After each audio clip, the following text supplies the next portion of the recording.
সংস্কৃতি,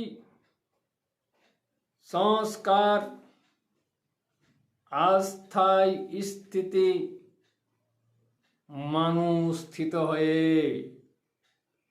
সংস্কারে বদ্ধ যে যার জাতিরূপে স্থিত হয়ে স্থিতি নিজ নিজ জাতে। মানুষের মনুষ্যত্ব সংস্কারে বদ্ধ মানুষত্ব বোধে আজ বিভেদ সাজায়। আত্মা ব্রহ্ম যোগসূত্র আজকে গেল কোথায়? আত্মার স্থিতি রইল কোথায়? আত্মা ব্রহ্ম অস্থায়ী নয় কোনো কালে।